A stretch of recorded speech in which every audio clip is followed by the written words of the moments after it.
Yeah,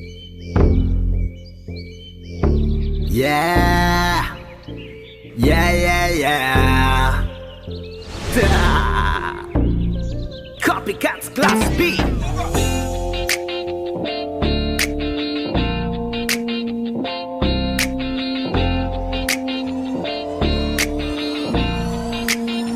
Viral video na naman, ang bilis sumikat niyan. Pwede mong pagkakitaan, dapat mautak ka lang. Ang problema sa orige, iisipin pa. Gayahin mo sila, mas madaling mangopya. Para patunayan ko, manggagaya lang ako. Pero bukas lang magugulat ka, masikat na to.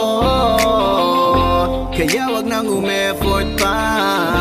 Teka na naman tayo, wala nang bagong mailuto. Ano kayang mapapauso para marami ang maloko?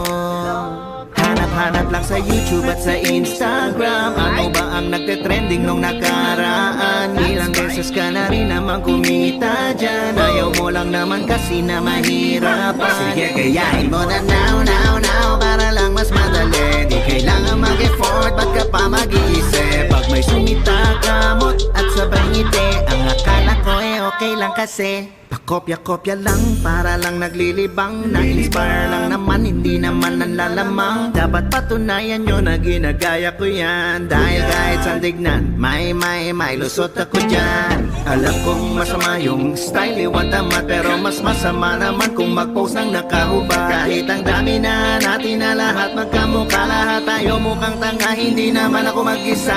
Pakinggan nyo kung pati kayo na loko. Tignan nyo, gayang-gaya ko na kayo.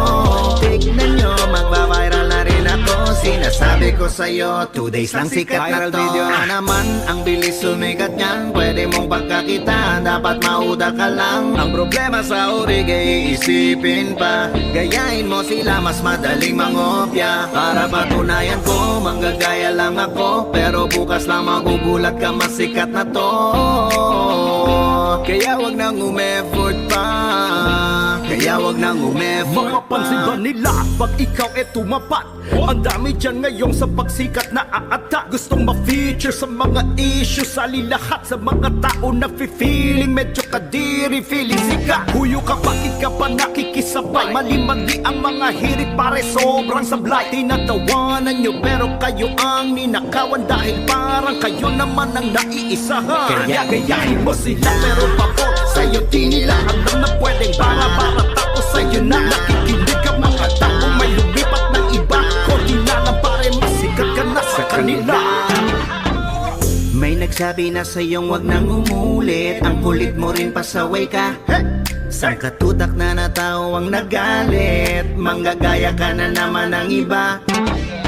Bakit ba magagalit kayo sa akin? Kapag sikat ka pare, ikaw gagayahin. Iinamin mo lang na pikon ka. Ang pikon talo, wag ka nang laos ka. Pero pagkagaya ka, dapat hindi masama. Pabali-baliin para di masyadong halata. Darating din ang araw, malapit na mula ngayon. Wala nang gagayahin kundi ang sarili mo, paano yun? Video na naman, ang bilis sumikat yan. Pwede mong pagkakitaan, dapat mautang ka lang. Ang problema sa orige, iisipin pa. Gayahin mo sila, mas madaling mangopya. Para patunayan ko, manggagaya lang ako. Pero bukas lang magugulat ka, masikat na to. Kaya wag nang umeffort pa. Wag kang mag-alala, may manggagaya ring iba. May nanggagaya nga nung ginagaya rin nila. Meron din na nanggagayang gayang-gaya talaga. Minsan nga